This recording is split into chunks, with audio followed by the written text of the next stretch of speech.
કોંગ્રેસ છોડી ભાજપમાં જોડાવાનું એક જ કારણ છે। હું છેલ્લા 85ની સાલથી 1985ની સાલથી કોંગ્રેસમાં જોડાયેલો છું। કોંગ્રેસમાં જે રીતે કામ કરે છે કોંગ્રેસીઓ જે કામ કરે છે એકબીજાના ટોટિયા ખેંચવા સિવાય કશું કરતા નથી। એમના વિકાસની વાત એ કંઈ સમજાતું નથી। માત્ર ને માત્ર સારા આગળ જાય એવા ઉમેદવારોને સાઈડ કરવા અને રાજ કરવું। રાજમાં તો એ 1995થી અહીંયા સત્તામાં આવ્યા જ નથી, પરંતુ એમના એવું કે અમે જ રાજ કરીશું, અમે જ રાજ કરીશું એવું કંઈ અને એકબીજાના ટોટિયા ખેંચવાનું। મને ખબર છે કે માનનીય ભીખુસિંહજી પરમાર જ્યારે કોંગ્રેસના પ્રમુખ હતા એ વખતે એમને પાડવા માટે મને દિલ્હી લઈ ગયેલા કે ભાઈ એમનો વિરોધ કરવા માટે।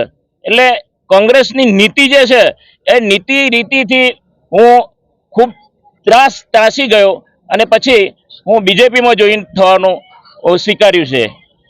બીજેપીમાં આવવાનું એક જ કારણ કે ડબલ એન્જિનની સરકાર એટલે કે ભૂપેન્દ્રભાઈ પટેલ અને વડાપ્રધાન શ્રી નરેન્દ્ર મોદી સાહેબની જે કાર્ય કરવાની શૈલી છે એનાથી હું પ્રભાવિત થયો અને એના કારણે હું અત્યારે છેલ્લે પણ પ્રભુએ મને એવી સદબુદ્ધિ આપી કે તમે આ ખોટો સમય વેડફી રાખો કોંગ્રેસમાં અને એ બંધ કરો અને સાચા રસ્તા ઉપર સેવા કરવી હોય તો ભારતીય જનતા પાર્ટીમાં તમે પ્રવેશ લો। કેટલા કાર્યકરો સાથે જોડાયા? આજે 200 કાર્યકરો સાથે આજુબાજુના તમામ ગામોમાંથી 5-10 બાળકો આવ્યા છે અને એ યુવાનો સાથે હું સરપંચો છે અને એ બધાની સાથે હું જોડાયો છું। 2 દિવસ અગાઉ કોંગ્રેસ દ્વારા દાવો કરવામાં આવ્યો તો 4 જેટલા સરપંચો કોંગ્રેસમાં જોડાયા છે।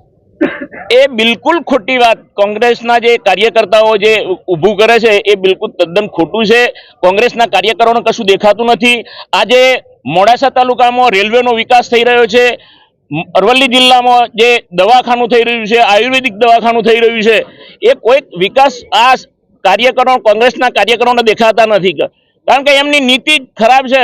એટલે એમના અંધાપા જેવી પરિસ્થિતિ છે।